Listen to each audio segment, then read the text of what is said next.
Yeah. So yeah, today we're inside this year because it's very windy outside here, and pretty soon we'll be out there, and you'll get a view of the background out here. Yeah, of the land out here. Anyway, good to see you all. Good to see you all. Yeah, and this is the week that we're going to start on old age, aging. It happens to be the first of those uh, five remembrances, the first reflections. It's old age. Yeah, and so we'll spend some time on that. We'll spend some time there, and the Buddhist perspective on old age, of course, it kind of goes against the grain. There's a lot that goes against the grain of the cultural norms here, and one of them is the relationship to old age. And actually, there's a sense in Buddhism that this is a time to to go forth. Maybe you've heard this expression, yeah, to go forth, which is really a change in orientation. It's inviting a change in orientation in our life. And then earlier on, it was not a time to go forth. Earlier on in life, yeah, early on in life, it's time to do the things that we need to do in life. And whatever it may be, developing some kind of livelihood for most folks in some sense, perhaps parenting.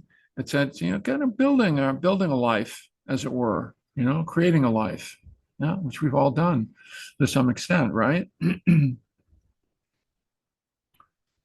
The issue with this society is that there's no clear end in sight with that, to building, to growing, and in particular to consuming.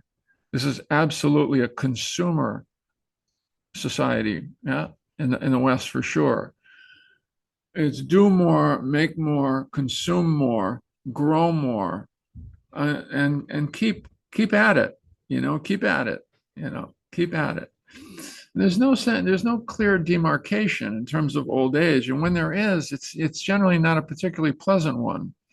It's like, where is the usefulness? Where is the sense of, and again, in Buddhism, there was a sense of, much more important sense of mentoring to some extent during that time of going forth, more personal practice, but more wise elder, the wise elder situation.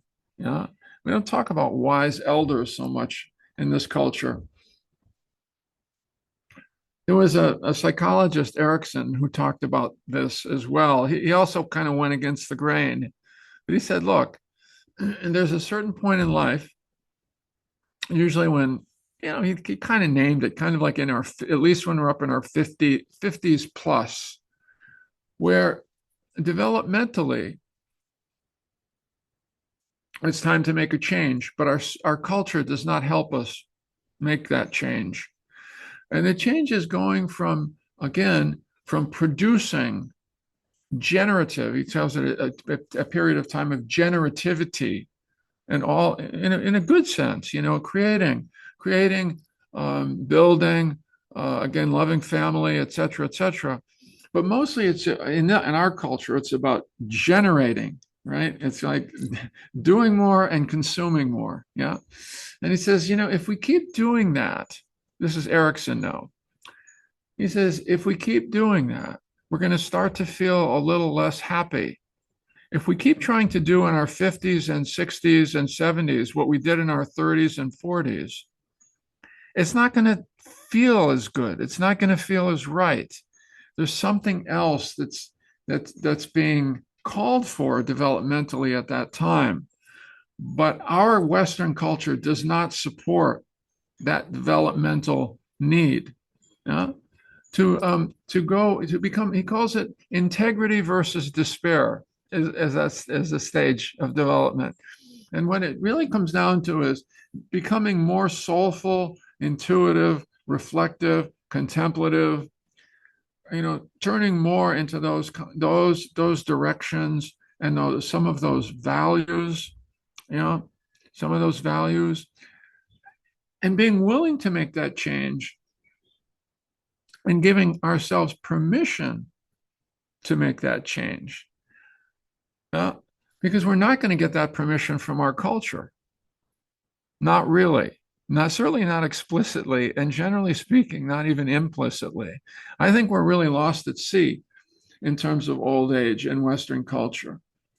Because it's totally an expansionist culture. And if you're not part of the expansion and the growth and the productivity and definitely the consuming, you're not so useful any longer. And that is, of course, one of the big problems of aloneness in our culture with older folks, because the culture has not prepared us to be useful or have a purpose or a sense of purpose, you know, as we grow older in this culture, you know. Hmm. And so, I mean, there's some, to some extent with grandchildren and turning some energy there, putting some energy into that for those folks who have families. But still, there isn't like a robust, sense of how do we align? How do we naturally align as we get older? How do we find meaning as we get older? We work with so many people who retire and they kind of fall off a cliff. It's like, well, wait a minute, I thought these were going to be the golden years, Well, they could be, but they aren't necessarily going to be golden. And our culture is not necessarily going to have an off ramp or an on ramp to a new meaningful chapter in old age. Uh, so Erickson thinks we need to have one, a psychologist, and Buddhism thinks we need to have one for sure, you know? And so we're going to be spending some time on that, you know? And again, so we go against the grain in a lot of ways, and we're going against the grain in this way too. And it's important to have a Sangha who kind of gets this, being part of a Sangha. Be important. I think it's a great time to be part of a Sangha as we explore something like this, because we are all getting older, aren't we? Yeah. Yeah, whatever our age may be. That's one of those existential unavoidables. Yeah. Yeah. For a while, it's a concept. Oh, other people are getting old. Not me. Everyone but me. Or I know what, maybe if I take enough vitamins and I do the right stuff, I can hold back the hands of time. There is a lot of emphasis on that in this culture. Let's see if we can stay young as long as possible. You know? Yeah.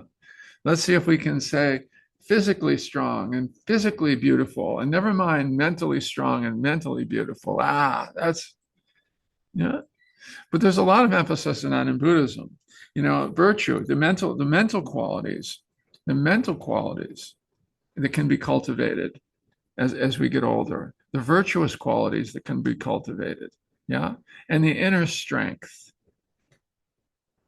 that can be cultivated with mindfulness and concentration and the beginning, all these practices that can start to be cultivated and can start to mature and develop over time and develop as we grow old, as we learn to accept, as we deepen our sense of patience. Yeah. Yeah. And all of that.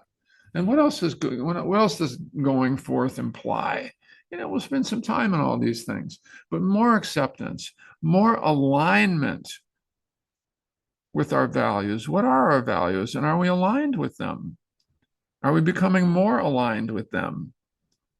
Are those values changing a little bit? Is our orientation changing? No. I mean, there is that sense of spiritual urgency.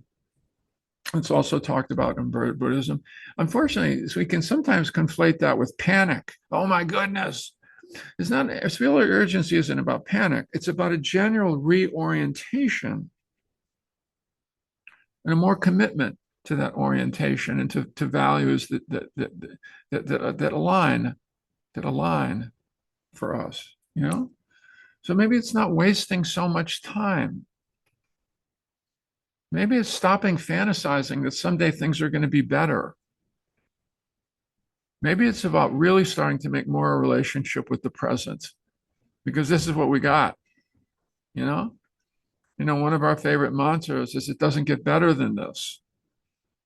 Susan and I remind ourselves of that all the time. Let's stop. Yeah, we all have our 5 year and 10 year plans, but it's about getting real in that sense, you know? You know? It's about a different kind of value, a different kind of orientation. It's not taking things for granted so much, you know? The way we can do that, right? Not being careless quite as often. It's orienting toward more patience, more kindness, more ease of well-being. What really does contribute to more ease of well-being? Maybe a little bit, maybe a little bit disenchantment with some things comes in, disenchantment with that, it's just sensual pleasure is going to take me to deeper happiness. Maybe there's more of that when we're younger. Maybe we start to see, yes and no,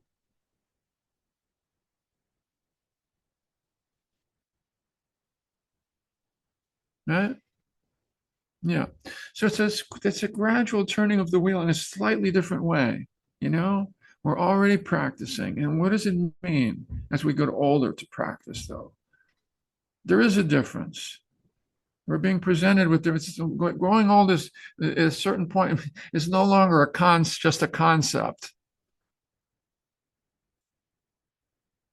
right? It becomes a reality. It becomes a reality. And it becomes a humbling and a sober reality, and one that we're invited to open to and gradually accept. It's a path of acceptance. It's a deeper path of acceptance. Yeah. Yeah. As opposed to getting more things, having a bigger this or a bigger that, or, is that again, that orientation toward finding happiness in things, in pleasures, less and more in matters of the heart, matters of connection, matters of, right? So it's again, that's that shift. It's that shift. And we can talk about it, but it's a practice. It's a practice. It's a path. It's a path. And it is a turn. It is a turning. It is a different turning. It is a different turning. How shall we be exploring that together? Well, over these next weeks. Yeah. Yeah. Yeah. All what's involved in that and all what, how is it for you? And we'll be, of course, asking you to contemplate and imagine and feel into, to not turn away from this matter of growing old and how we continue to make meaning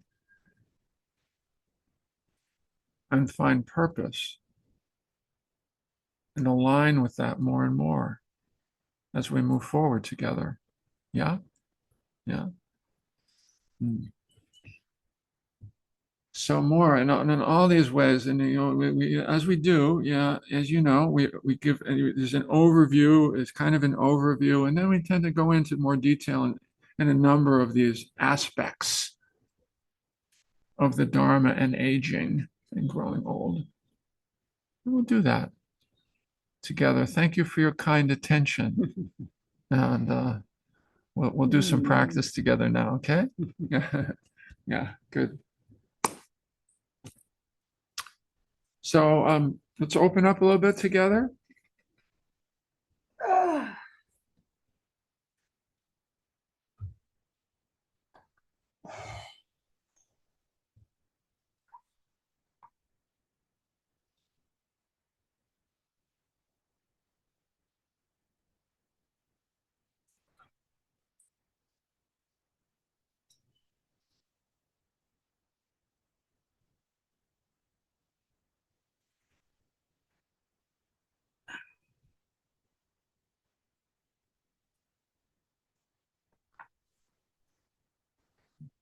And as we meditate together, you may hear the sound of wind. There are trade winds here on the north tip of this island, and sometimes they're really whipping. And since we're in a yurt, not in a house, uh, and one of the cool things about it is you can really hear the elements, the rain and the wind when it's happening. So if you pick that up, it's true. The wind is whipping out there today, this morning. Yeah.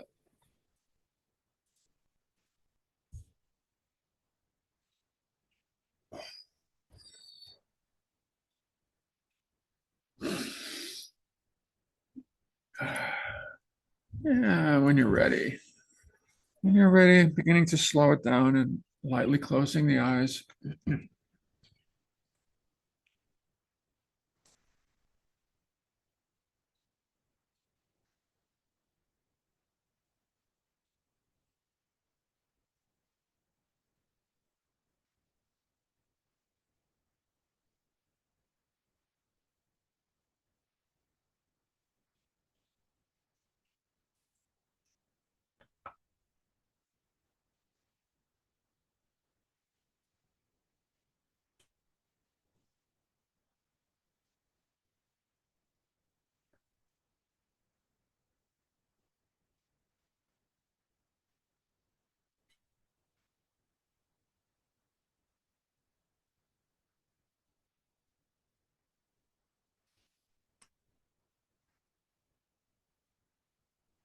And appreciating that the breath is still moving. It is still moving. The breath of life here. As we bring attention to something other than the thinking mind, to this body breathing,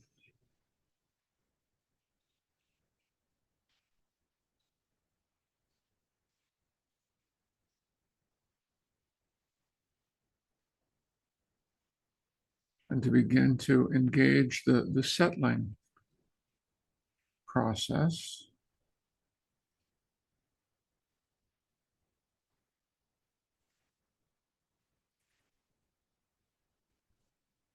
which involves establishing a bit more comfort in the breath itself, in the attitude and the frame of mind, orienting, we're inviting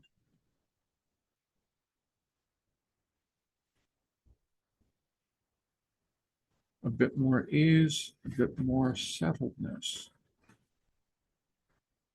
as if that were the most important thing right now.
And often that initial intention we need to reinforce many times at the beginning of a meditation session,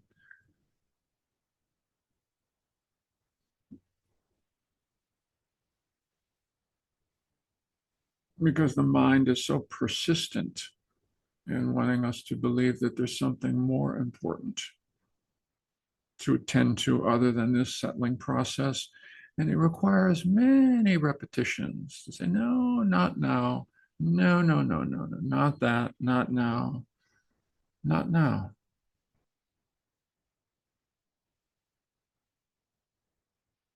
Right now is for settling, for orienting towards settling.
And when the mind drifts away,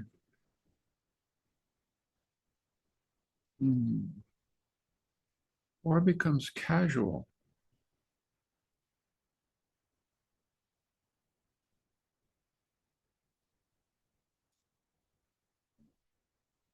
returning again with care, care and attention.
And in the last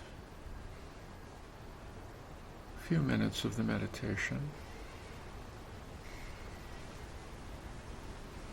softening,